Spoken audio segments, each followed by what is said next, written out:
Bien, pues vamos a comenzar la escuela bíblica hoy. Sabéis que estamos en la lección 7 y sobre los fundamentos básicos para la vida cristiana. El título de esta lección es ¿Quiénes somos y qué tenemos en Cristo? Y estamos estudiando varios puntos, varias cosas sobre la garantía de estar en Cristo y lo que tenemos y lo que somos en Él. Y la primera que hemos tocado, voy a hacer un corto resumen, es que recibimos una vida nueva cuando nos convertimos. Somos una nueva creación en Cristo. La segunda cosa es que entramos en una nueva relación con Él, con Dios. Ya pasamos a ser hijos, somos adoptados por Él y cambiamos de ser creación a ser hijos. En tercer lugar es que hemos sido liberados de todo tipo de atadura. Hemos sido libres del pecado y de sus consecuencias. Recibimos la salvación por gracia, nunca por obras, y ya no estamos bajo condenación. También hemos sido librados de la ira santa de Dios, ese enojo que coge Dios por despreciar a su Hijo Jesucristo. También que hemos sido sanados de una forma total, tanto en espíritu, cuerpo y alma, que es la sanidad que Dios quiere que tengamos, que estemos sanados totalmente, tanto en nuestra mente como nuestra alma, como nuestro espíritu y nuestro cuerpo físico. Por tanto, y en definitiva, somos libres desde que nos convertimos de todo tipo de atadura. Ahora, el siguiente apartado de las consecuencias y beneficios que recibimos de Dios cuando nos convertimos, que ya comenzamos a estudiar la semana pasada, es que somos apartados del mundo. La palabra iglesia significa sacados afuera, o sea, sacados del mundo y redimidos por la sangre de Cristo para trabajar en su obra. Hemos sido escogidos por Dios desde antes de la fundación del mundo, hemos sido llamados, que es lo que significa la palabra escogidos, y todos aquellos que responden al llamado se hacen acreedores a estos beneficios. Como iglesia, como congregación de personas redimidas por Dios, hemos sido apartados, sacados del sistema mundano en el que vivíamos y que vivíamos de espaldas a Dios. Y ahora, gracias a Él, lo podemos mirar cara a cara, ¿verdad? La primera consecuencia de ser apartados es que somos más que vencedores en Cristo, pero si estamos unidos a Él. Es muy bonito decir que somos vencedores en Cristo, pero para poder recibir esa victoria tenemos que estar unidos a Él. Somos más que vencedores. La Iglesia es una congregación de vencedores, nunca de perdedores. Por eso debemos andar en victoria y nunca en derrota. La Iglesia de Cristo tiene que andar de victoria en victoria. Amén. Cuando vivimos en el orden de Dios, Dios está de nuestro lado y nada ni nadie podrá hacernos frente porque Él es nuestro escudo, nuestra fortaleza y nuestro lugar de descanso, de reposo. Otra consecuencia es que el amor de Dios es inseparable. Nada ni nadie nos puede separar de su amor. Decíamos que Pablo en el mensaje, en la carta a los Romanos, en el capítulo 8, del versículo 31 en adelante, hace una serie de preguntas y dice, ¿alguien o algo nos puede separar del amor de Dios? De ese amor que fue demostrado en el Calvario, los problemas, las aflicciones, la escasez o la pobreza, el hambre, quizás los peligros o las tormentas de esta vida, la persecución que muchas veces sufrimos y las amenazas. La Biblia está llena de promesas de que Él estará siempre con nosotros y ese siempre significa en tiempos de bonanza, pero también en tiempos de dificultad. Él, su promesa es que estará siempre con nosotros. Pero claro, para eso es necesaria una condición, porque aunque el amor de Dios está disponible para todos, para toda la humanidad, crean o no crean, se recibe. Ese amor se hace efectivo en nosotros cuando nos arrepentimos y aceptamos a Jesucristo como nuestro único Señor y suficiente Salvador. Cuando tomamos la decisión de seguirle y de obedecerle, entonces el amor de Dios se hace patente, se derrama en nuestros corazones. Por ese motivo, cuando tomamos esta decisión, recibimos, como vimos al principio, el privilegio de ser hijos de Dios y como consecuencia herederos de sus promesas y nos hacemos, por tanto, acreedores a su amor. y además recibimos esa promesa que Cristo dijo cuando nos encargó la gran comisión, que Él estaría con nosotros siempre. O sea, cuando nosotros salimos a evangelizar no vamos solos. La promesa es que Él va con nosotros a través de su Espíritu Santo, que Él nos guía, nos protege, nos da las palabras de sabiduría para poder hablar el mensaje de salvación a la gente. ¿Qué significa que el Señor esté con nosotros? Podría plantearse esa pregunta. ¿Cómo vemos que el Señor está con nosotros? ¿Y quién tiene ese gran privilegio? La respuesta es que aunque siempre Él está cerca de nosotros, de toda la humanidad, Él está cerca, pero Él no se incluye en la vida de nadie si no le abrimos las puertas. ¿Estáis entendiendo? Dios está cerca de toda la humanidad, pero el Señor va a estar con nosotros, o sea, de nuestra parte, cuando vivamos de acuerdo a sus enseñanzas y obedeciendo su palabra. ¿Estáis entendiendo? Dios ama a toda la humanidad y está cerca de todo el mundo. Quizá media vuelta nos volvemos y lo vemos, pero necesitamos dar ese cambio, esa media vuelta, para que el Señor pueda estar no cerca, sino en y con nosotros. ¿Estáis comprendiendo? En Juan capítulo 15, verso 7, Jesús nos dice: si permanecéis en mí y mis palabras permanecen en vosotros, pedid todo aquello que queráis y os será hecho.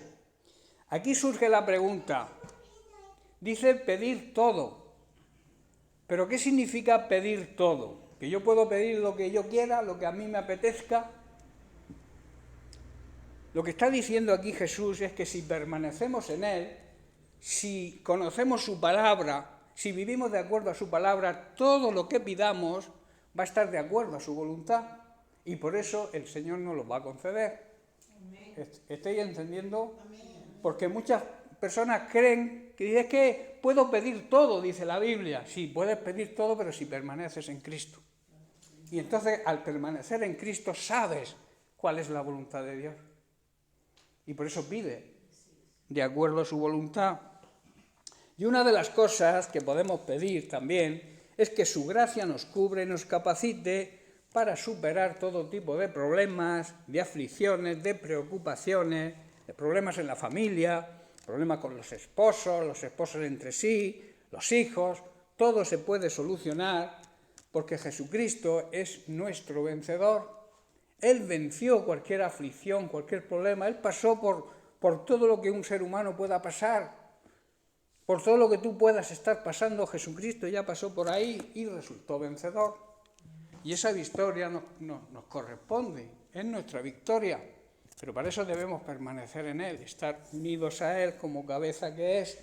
Por tanto, no debemos olvidar que Dios nos ama y que en todo momento, en toda circunstancia está con nosotros si somos y permanecemos unidos a Cristo y obedecemos su palabra. Todo está en seguir las instrucciones de la palabra de Dios, porque Jesucristo es el verbo, es la palabra hecha carne en un ser humano.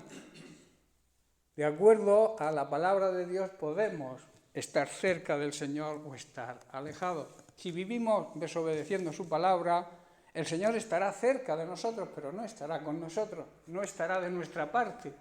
La palabra de Dios dice, si Dios con nosotros, ¿quién contra nosotros? Pero claro, si Dios con nosotros lleva una condición, que nosotros estemos con Él, que vivamos de acuerdo a su palabra. También en el versículo 4 y 5 del Evangelio de Juan, en el capítulo 15, Jesús nos dice, permaneced en mí y yo en vosotros. Que quiere decir que si permanecemos en Él, Él va a permanecer en nosotros, con nosotros. Dice, y como el pámpano es una rama, no puede llevar fruto por sí misma si no permanece unido a la vid. Una rama cortada se seca, no produce fruto. Así tampoco vosotros, si no permanecéis en mí, dice Jesús. Dice y añade, yo soy la vid, vosotros los pámpanos, o sea, las ramas. El que permanece unido a mí y yo en él, yo estoy unido a él, este lleva mucho fruto. Y luego añade, porque separados de mí, nada podéis hacer. Nosotros sin Cristo no somos nada. Unidos a Cristo lo podemos todo. ¿Por qué? porque es Dios y Dios es todopoderoso. Uno de sus atributos es que es todopoderoso, que todo lo puede. Aunque nada ni nadie, ninguna cosa, ninguna circunstancia de este mundo nos podrá separar de su eterno amor, necesitamos estar unidos a Cristo para dar fruto. Si no, no daremos nunca fruto. Seremos oidores olvidadizos, como dice Santiago, pero no seremos hacedores de la palabra de Dios, que es lo que trae bendición a nuestra vida. El amor de Dios hace que Él sea nuestro escudo también en nuestra fortaleza. Ese amor nos protege, es nuestro escudo y nos da la fuerza necesaria para afrontar cualquier problema, por difícil que sea. David lo reconoce, así lo declara en el Salmo 18, versículo 2, donde dice: el Señor, roca mía y castillo mío y mi libertador, Dios mío, fortaleza mía, en Él confiaré, mi escudo y la fuerza de mi salvación, mi alto refugio. El Señor debe ser nuestra roca, o sea, donde basemos nuestra vida cristiana, sobre algo firme. Él dijo que debemos edificar sobre la roca, para que cuando vengan tormentas, problemas y dificultades, nuestro hogar, nuestra familia no caiga. Porque si edificamos sobre arenas movedizas, cualquier tormenta, cualquier lluvia, cualquier río que venga sobre nuestra vida, cualquier problema, pues va a derrumbar nuestra familia, nuestra vida. Estoy entendiendo, habla de casa, pero esa casa es el hogar, se refiere al hogar de cada persona.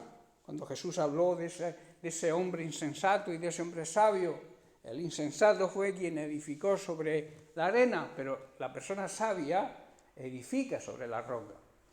Por eso nosotros somos sabios, tenemos que ser sabios y edificar sobre la roca que desecharon los edificadores, porque Él vino a su pueblo y lo desecharon, no lo aceptaron, pero esa roca viene a ser la cabeza del ángulo, o sea, la piedra principal donde debemos empezar a edificar nuestra vida cristiana.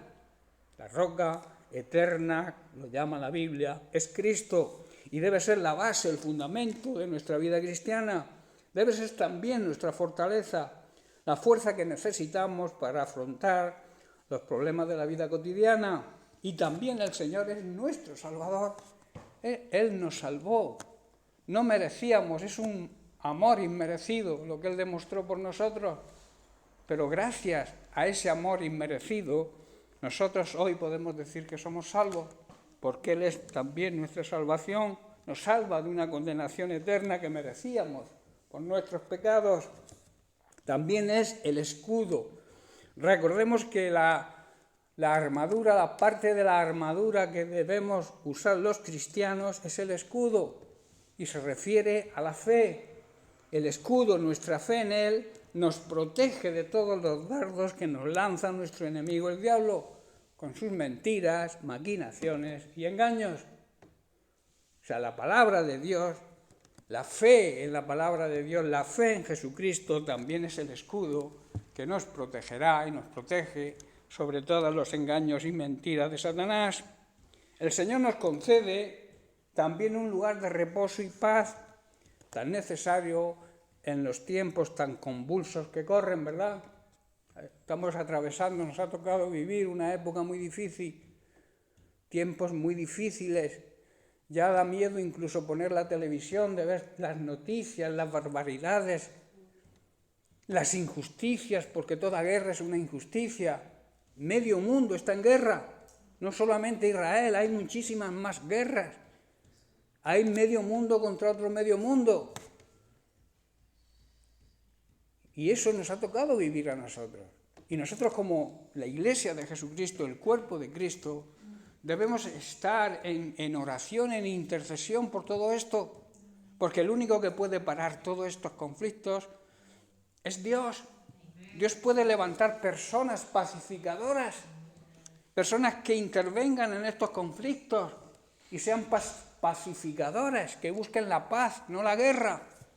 Hay personas que la Biblia lo llama inicuos, malignos, personas que disfrutan haciendo daño, haciendo la maldad, matando a la gente. Pero también hay personas pacificadoras.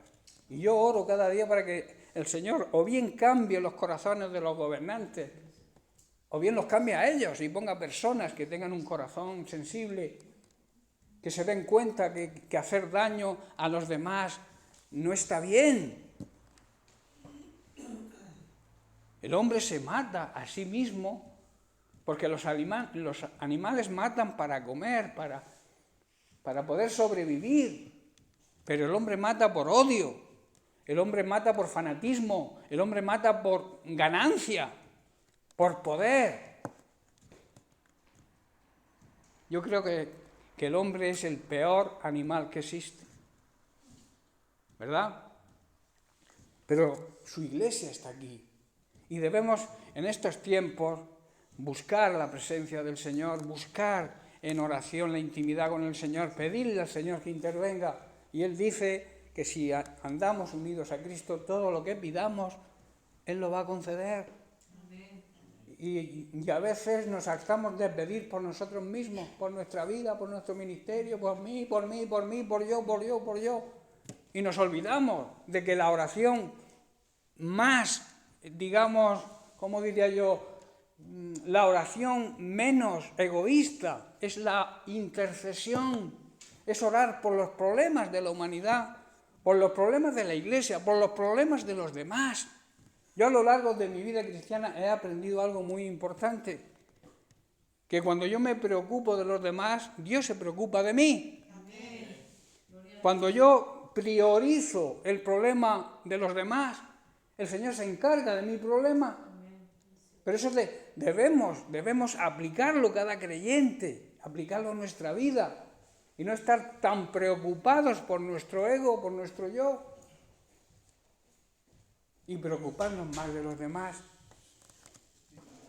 Los sacrificios que le agradan a Dios son esos precisamente: la ayuda mutua, el amor fraternal, que nos amemos unos a otros, que no nos ignoremos, que convivamos, que tengamos relación, que nos conozcamos unos a otros. Yo no conocía que Fernando bailaba tan bien, hasta el otro día que nos dio aquí una sesión de baile. Eso fue, digamos, fue algo que nos causó risa, pero es que es una realidad. Tenemos que conocernos unos a otros, y conocernos es tener comunión unos con otros, amarnos como la familia de Dios que somos. Si no amamos a nuestra propia familia, ¿a quién vamos a amar? ¿Vamos a amar a los perdidos? Primero hay que amarnos los unos a los otros, y Jesús dice, como yo os he amado.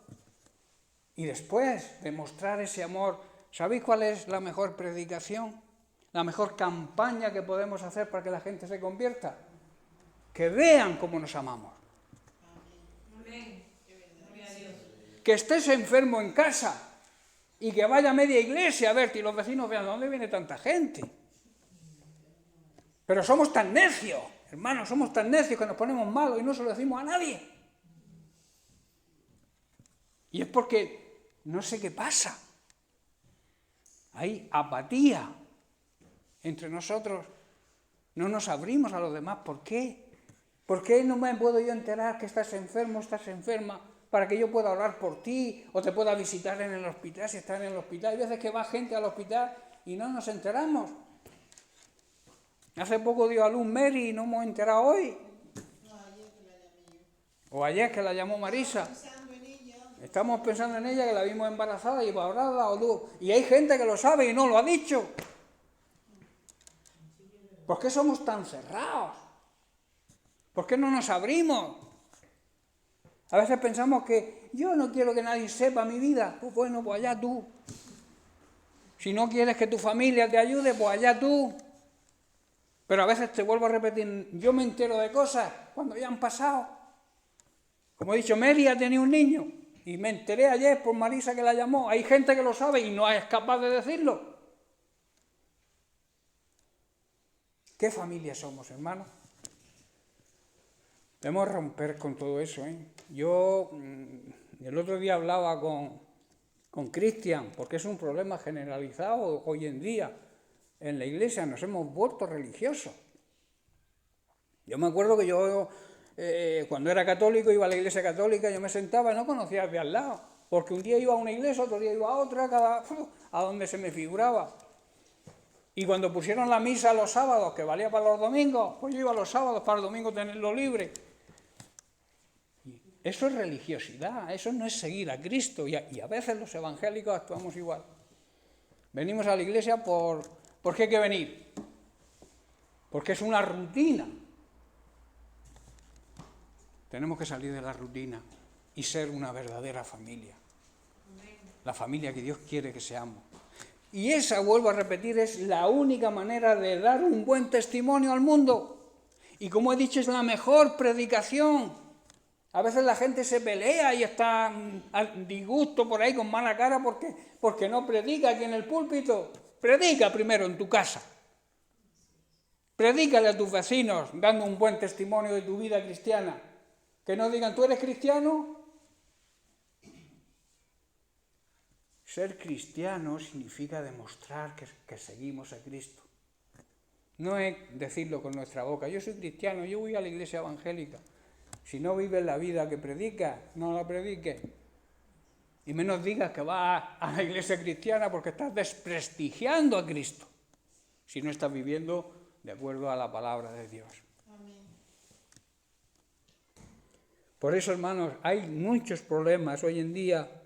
Como he dicho, nos ha tocado vivir tiempos muy difíciles, muy convulsos, pero la iglesia de Dios tiene que permanecer y tiene que levantarse con autoridad y demostrarle al mundo, ese mundo que nos trata de personas llenas de odio, porque dicen que nosotros generamos odio, cuando lo que deberíamos enfocar es el amor de Dios. Que la gente vea que no somos personas que generamos odio, todo lo contrario, que generamos amor, porque el amor de Cristo está en nosotros. Hermanos, cuando vivamos en el orden de Dios y unidos a Cristo, Dios va a estar de nuestro lado.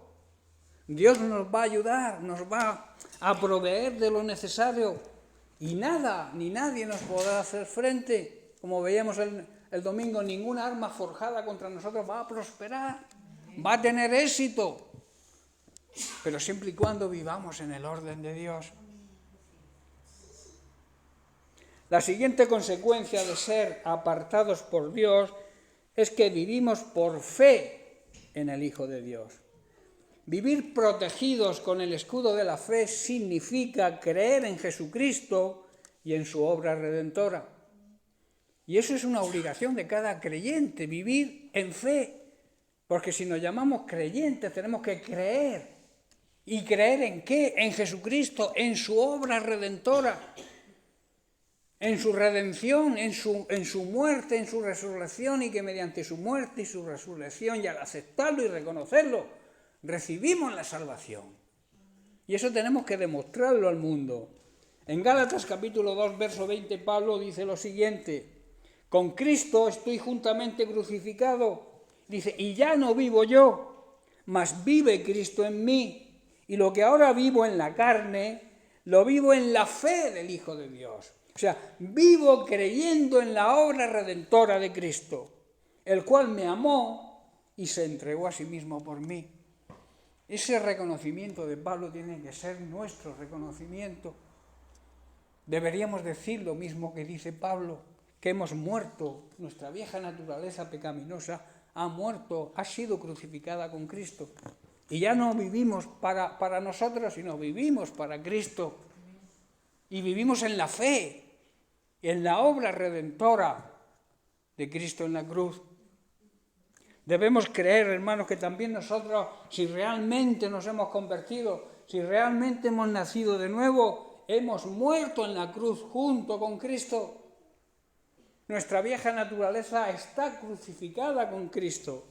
Y ya no somos nosotros los que vivimos, sino es Cristo que vive dentro de nosotros a través de su Espíritu Santo. Y ahora vivimos gracias a nuestra fe. Si no tienes fe, no tienes la vida de Cristo en ti. La vida cristiana es una vida de fe y confianza en el Hijo de Dios y en su obra, en lo que Él hizo por nosotros, porque nos amó y dio su vida para salvarnos. En esa fe debemos vivir los creyentes y demostrarlo al mundo. Y que el mundo lo vea, que lo que decimos lo llevamos hasta el último extremo. Amén. Que amamos y creemos a Dios porque Él es nuestro Padre Celestial, que envió a su Hijo Jesucristo para que pudiéramos ser salvos. Pero no solamente nosotros, porque de gracia hemos recibido, pero debemos dar de gracia. Debemos transmitir la salvación que nosotros hemos recibido. Debemos hacer que llegue a las personas que nos rodean. Si no estamos haciéndolo así, no estamos. Yo estoy muy preocupado por la evangelización. No veo un sentir de que la Iglesia salga a evangelizar. Nos hemos vuelto cómodos. Que evangelicen otros. El pastor, que evangelice el pastor. O los jóvenes, hermanos, desde el más joven hasta el más anciano, debe estar dispuesto a llevar a cabo la Gran Comisión. Y la Gran Comisión es ir y predicar el Evangelio. ¿Estamos haciéndolo, hermanos? Yo preguntaría, ¿cuántas almas, ahora que se acerca el fin de año, cuántas almas hemos traído al Señor este año? ¿A cuántas personas le hemos hablado del amor de Dios? ¿A cuántas personas les hemos dado testimonio de nuestro nuevo nacimiento? De que somos una nueva creación en Cristo. Dios nos va a pedir cuenta, seguro. Tenedlo seguro que Dios nos va a pedir cuenta. Ahora, ¿cómo recibimos esa fe? En el momento que nos convertimos, recibimos una medida de fe que Dios deposita en nosotros y que es nuestra responsabilidad y obligación desarrollar. En Mateo capítulo 17, los versículos 18 al 20, vemos a Jesús después de sanar a un joven lunático, reprendiendo a sus discípulos que no pudieron hacerlo ellos, precisamente por no desarrollar esa medida de fe que Dios pone en cada uno de nosotros cuando decidimos seguirle. Dice el versículo 18, y reprendió Jesús al demonio, el cual salió del muchacho, y éste quedó bien, quedó sano. Desde aquella hora, viniendo entonces los discípulos a Jesús, aparte, dijeron, ¿por qué nosotros no pudimos echarlo fuera? Jesús les dijo, por vuestra poca fe. Y eran sus discípulos y convivían con Jesús. Por vuestra poca fe. Porque de cierto os digo que si tuvierais fe como un grano de mostaza, diríais a este monte, pásate de aquí a allí, y se pasará, y nada os será imposible. Nada os será imposible. ¿Estáis analizando la profundidad de esa frase? Nada nos será imposible si desarrollamos nuestra fe. Esa medida de fe que Dios nos pone cuando nos convertimos. Hay muchos creyentes que no entienden bien cuando Jesús habla de la fe y la compara o se refiere a un grano de mostaza. Tener fe como un grano de mostaza significa, en primer lugar, que en todos Dios deposita, como he dicho, una medida de fe. Cuando nos convertimos, lo que quiere decir que debemos convertirnos primero para que Dios ponga esa medida de fe en nosotros. Si no estamos convertidos, es imposible tener fe. La gente que no acepta a Cristo no tiene fe en Cristo. Claro que no, ¿cómo va a tener fe? Si para que Dios deposite esa medida de fe en nosotros es necesario que nos convirtamos primero, que aceptemos a Jesucristo por fe. ¿Estoy comprendiendo? Y en segundo lugar, nadie que no crea y no acepte el sacrificio de Cristo y lo reconozca como Señor y Salvador, puede recibir esa medida de fe. Ahora, en segundo lugar, ¿qué significa? No es que nuestra fe sea como un grano de mostaza, sino que al entregarnos Dios esa medida de fe, nuestro trabajo es hacerla crecer y que se desarrolle. Esto significa que al convertirnos se comienza con una fe pequeña. Es normal. Cuando nos hablan de Cristo, como que dudamos. Quizás tengamos una pequeña fe, esa pequeña medida de fe. Nos convertimos, damos el paso, nos convertimos, pero es una fe pequeña. Entonces, ¿qué debemos hacer? Desarrollarla. ¿Cómo se desarrolla esa fe? Meditando, escuchando la palabra de Dios, porque la fe viene por el oír la palabra de Dios, por el oír el mensaje de salvación que trae la palabra de Dios. Y esa fe va creciendo por el oír, escuchar y meditar en su palabra. Por tanto, hermanos, la fe necesita confesión, confesarla con nuestra boca y aplicarla. Porque si la confiesas con tu boca y no la aplicas, tampoco da resultado. Tú puedes decir que tienes fe, pero si no lo demuestras, es una fe, como decía Santiago, muerta. Es una fe que no sirve para nada. ¿Y en qué tenemos que tener fe? Fe en la palabra de Dios. Creer que la palabra de Dios es la verdad. Eso es lo primero. Luego debemos confesarla y reconocer esa verdad. Entender primero nosotros que la palabra de Dios es la verdad y reconocerla. Y luego, claro, si no reconocemos nosotros la palabra de Dios como la verdad, ¿cómo vamos a transmitir de una forma elocuente a los demás que la palabra de Dios es la verdad? Si nosotros no estamos convencidos primero, ¿verdad? Y por último debemos aplicar la palabra de Dios a nuestra vida para que tenga efecto. Hay muchos creyentes que dicen creer, dicen tener fe, pero lo dicen de la boca para afuera. Esto realmente no es fe, es quizá asentimiento mental, o sea, aceptar con la mente pero no con el corazón, pensar que Dios es real pero que se queda solamente en un pensamiento. Debe ser un sentimiento, bajarlo a nuestro corazón, sentirlo dentro de nosotros como la verdad y la realidad. Eso es aceptar la fe de Cristo.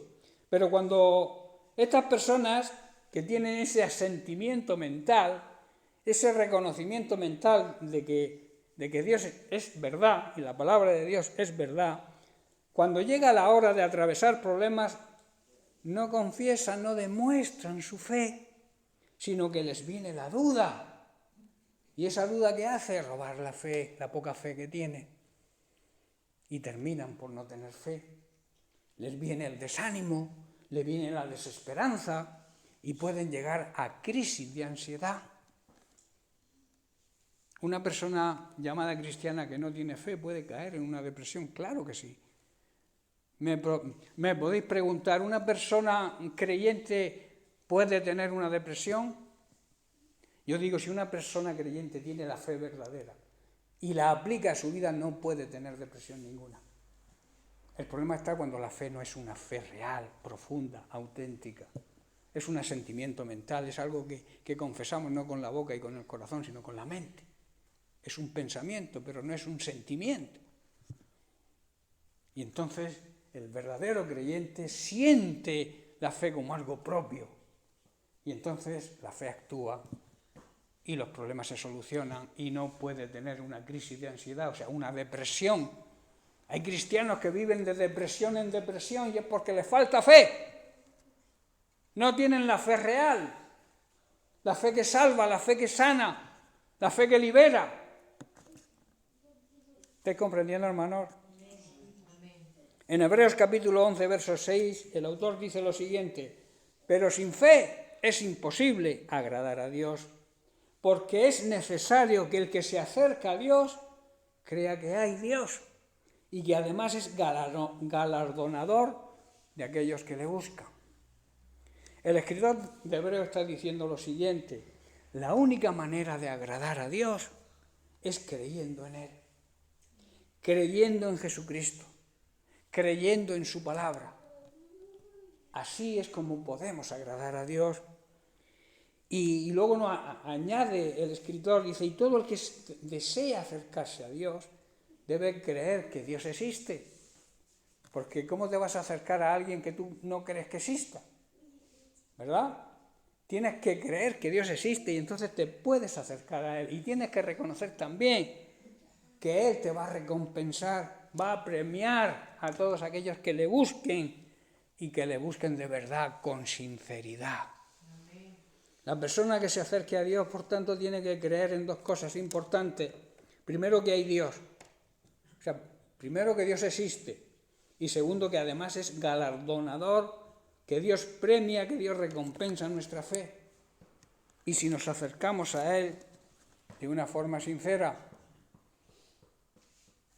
Elena, despierta.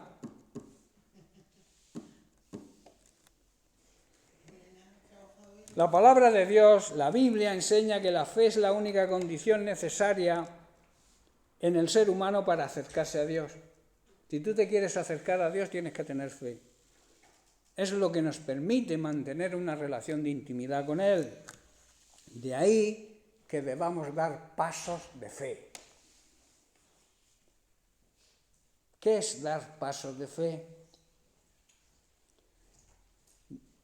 Dios muchas veces nos prueba y nos impulsa a que demos un paso de fe para que Él pueda obrar milagros en nuestra vida. ¿Sabéis qué es un milagro? Un milagro es algo que no tiene explicación, porque si tiene explicación no es un milagro. Entonces, para que se produzca ese milagro, que Dios lo quiere hacer, es condición indispensable que yo dé un paso de fe. ¿Estáis entendiendo? Esto es lo que le sucedió al pueblo de Israel cuando iban a cruzar el Jordán. El sucesor de Moisés, Josué, tenía delante, para poder llegar a la tierra prometida, tenía delante el río Jordán. Un río que en la época en que estaban o iban a cruzarlo traía un gran caudal que le hacía desbordar por las orillas. Mirad lo que dice Josué capítulo 3, versículos 5 al 8.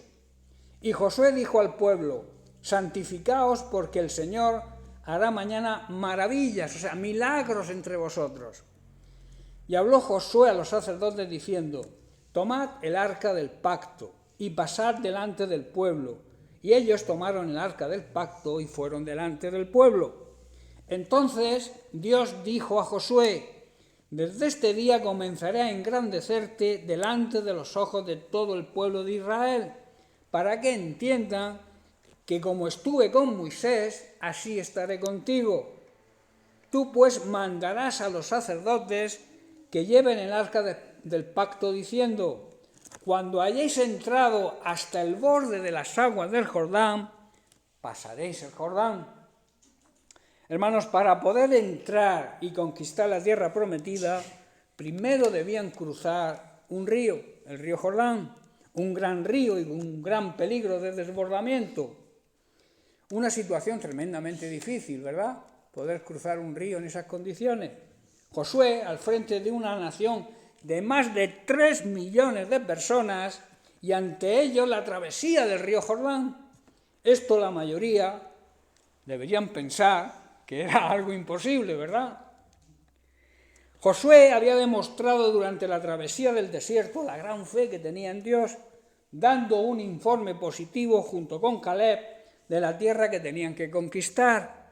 Y él, como encargado de la misión, ahora debía transmitir su fe a toda una nación de 3 millones de personas. Mirad, qué problema tenía, ¿verdad, Josué? Tenía que transmitir esa fe que él había demostrado siempre durante la travesía del desierto, ahora tenía que demostrársela a 3 millones de personas ante un río que se desbordaba por las orillas, que tenía una gran profundidad y una gran corriente de agua. Y les dice: coge a los sacerdotes y mándalos pisar el agua. Tenían que pisar primero los sacerdotes el agua para que el río se parara, se abriera. Tenían que dar un paso de fe, ¿verdad? Pero tú imagínate a los sacerdotes. El río, la corriente, tantísimas aguas. ¿Cómo meto yo el pie ahí? ¿Verdad?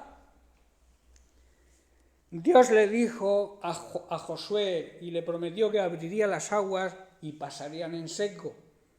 Pero el milagro sucedería después de probar una fe, una gran fe. Y cuando las plantas de los pies de los sacerdotes pisaran el agua. Dios a veces actúa así, y actúa así con nosotros. Queremos ver un gran milagro. Queremos ver una transformación en nuestra vida. Queremos ser sanados. Queremos ser prosperados, tener un buen trabajo. Que nuestra familia funcione bien, que la iglesia funcione bien. Y a veces queremos que el Señor lo haga todo. Pero el Señor va a hacer y te va a obligar a dar un paso de fe. Y después vendrá el milagro. Para que venga el milagro tiene que haber un paso de fe. ¿Dios podría abrir las aguas antes de que ellos pusieran el pie? Pues claro que podía hacerlo. Dios es un Dios todopoderoso. ¿Por qué no lo hizo? ¿Porque tenían que pisar el agua primero los sacerdotes? Los sacerdotes podían pensar que serían arrastrados por la corriente, ¿verdad? La realidad es que Dios estaba probando una vez más la fe de Josué, y Josué, como líder de la misión, debía transmitirla al pueblo. Hermano, fe es creer que Dios hace lo que promete. Pero nos pide obrar en fe, dando nosotros el primer paso. Santiago capítulo 2, verso 17 dice: así también la fe, si no tiene obras, si no se demuestra obrando, está completamente muerta. O sea, no sirve para nada decir que tienes fe, pero no la pones en práctica, no das el paso de fe. Así como el cuerpo sin espíritu está muerto, también la fe sin obras, sin demostrar esa fe, es una fe muerta. La fe en Dios debemos demostrarla con hechos. De nada nos sirve decir que creemos si no hacemos nada que lo demuestre. Esa clase de fe está muerta, de la misma manera que un cuerpo sin espíritu, sabéis que se pudre a los 3 días, ¿verdad? Está muerto. Y se corrompe, claro. También la confianza y la fe en Dios está muerta si no va acompañada de hechos. Y también de buenas acciones, de buenas obras. Las buenas obras, repito, no salvan a nadie, pero son consecuencia de nuestra salvación y debemos andar en buenas obras. Lo que pasó en el Jordán es de gran enseñanza para nosotros hoy, puesto que debemos saber que nuestra fe también será aprobada. Veamos los resultados y con esto vamos a terminar. Dice, y cuando las plantas, versículo 13, y cuando las plantas de los pies de los sacerdotes que llevaban el arca del Señor, el Señor de toda la tierra, se asienten en las aguas del Jordán, las aguas del Jordán se dividirán, porque las aguas que vienen de arriba se detendrán en un montón. Y el versículo 15 dice, cuando los que llevaban el arca entraron en el Jordán y los pies de los sacerdotes que llevaban el arca fueron mojados, o sea, tuvieron que pisar el agua, a la orilla del agua, porque el Jordán en esa época suele desbordarse, en esa época, ¿no?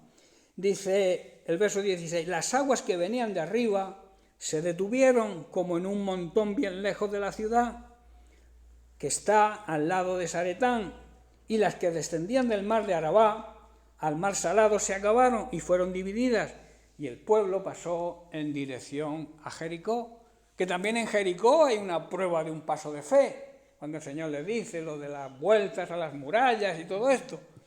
El pueblo de Dios tenía que dar pasos de fe continuamente. ¿Y qué te crees? ¿Que tú y yo no debemos hacer lo mismo? Nosotros hoy somos el Israel espiritual, el pueblo de Dios. Y tenemos que andar pasos de fe cada día. Necesitamos vivir en fe cada día.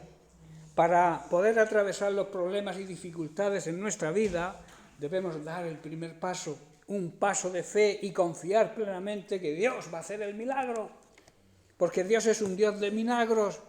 Nunca debes hacerlo confiando en tus propias fuerzas. Si estos sacerdotes o el propio Josué hubiera pensado que en sus propias fuerzas hubieran podido pasar por el mar, por el río Jordán, quizás se hubieran ahogado.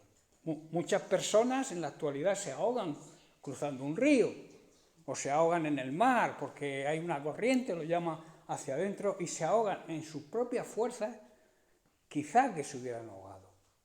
Pero la fe es confiar en el poder de Dios. Amén. Y que aunque otras personas se ahogaran, ellos si andaban en obediencia a Dios, si respetaban lo que Dios les había dicho, ellos iban a poder pasar por el río Jordán, pero hermanos, para ello es necesario conocer la palabra de Dios, que su palabra forme parte de nuestra vida. En ella encontraremos la fe suficiente y la confianza en Dios para cualquier Jordán que se cruce en nuestro camino. Todos tenemos que atravesar Jordanes en nuestra vida. Todos tenemos que atravesar problemas y dificultades. Todos en esta vida tenemos nuestro propio Jordán. Pablo afirma que la fe viene, y repito, y lo dejamos aquí, que la fe viene por prestar atención a la palabra de Dios. La eficacia de la oración, para que una oración sea eficaz, está basada en la fe, la perseverancia y la constancia, que quiere decir que debemos orar en fe, sabiendo y confiando en que Dios va a responder nuestra oración, porque vivimos unidos a Cristo, que esa es la condición indispensable. Y también hacerlo con perseverancia, porque Dios va a actuar a su tiempo, no al tiempo nuestro. Igual pedimos cosas, como oíamos el domingo, que yo lo he predicado muchas veces, que el Señor tiene 3 respuestas, sí, no o espera. Si es bueno para nosotros, ya nos lo va a dar ya. Quizá nos diga no porque no nos interese, o espérate porque no es mi tiempo, porque las cosas se van a recibir en el tiempo de Dios. Para eso necesitamos constancia y perseverancia, que quiere decir que no debemos darnos por vencidos. Amén. Nunca debemos arrojar la toalla, amén, porque Dios cumple sus promesas. Y cuando nosotros perseveramos en oración, por eso muchas veces la gente dice, ¿por qué tengo que orar tanto?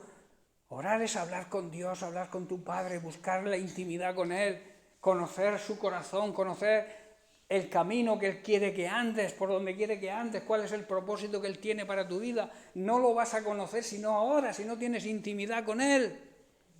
Es lo mismo que nuestro Padre terrenal. Si no hablamos con Él, si no dialogamos con Él, si no lo visitamos, si no estamos cerca de Él, no vamos a saber lo que Él quiere, lo que Él desea de nosotros. Pues con Dios ocurre lo mismo. Debemos abrirnos a Él en oración. Por eso es necesario que cada mañana al despertarnos las primeras palabras sean de agradecimiento a Él por ver la luz de un nuevo día y luego ponernos a su disposición para que Dios en ese guía nos guíe, nos conforte cuando tengamos que afrontar alguna situación difícil, que Él esté con nosotros para ayudarnos. Para eso necesitamos orar. Y también porque hay muchos problemas. Problemas en la familia, problemas en la iglesia, problemas en España, problemas en el mundo entero. Y la iglesia está ahí para interceder. Hemos sido apartados del mundo para interceder por el mundo. Y eso es algo que debemos valorar y tener en cuenta los cristianos, porque Dios nos ha llamado a eso. Y predicar el Evangelio. Pero claro, ¿cómo se predica el Evangelio? Viviendo en la santidad que exige. A veces el nombre de Dios en nuestra boca no está bien porque no vivimos de acuerdo a ese Dios tan grande y tan poderoso que nos exige santidad. Por eso muchas veces yo digo, es preferible no predicar el Evangelio si no vivo de acuerdo al Evangelio. Ponte de acuerdo con Dios. Recibirás la paz de Dios, que es la verdadera paz. La paz que se recibe cuando te sientes perdonado por Él. Esa es la verdadera paz. Esa paz perdura aún en medio de los problemas. La paz que te ofrece el mundo no. La paz que te ofrece el mundo cuando te llegan los problemas desaparece. Pero la paz de Dios, el sentirse perdonados por Dios, es la paz que necesitamos. Y sobre todo en estos tiempos, como digo, tan difíciles que nos ha tocado vivir. Bien, pues lo vamos a dejar aquí y seguiremos la semana que viene. Vamos a seguir con el mismo tema porque es un tema bastante interesante. La fe necesita aplicación a nuestra vida. La fe necesita que la confesemos, que lo digamos con nuestra boca, pero que la apliquemos a nuestra vida. ¿Amén? Amén. Bien, pues que Dios les bendiga. Seguiremos la semana que viene.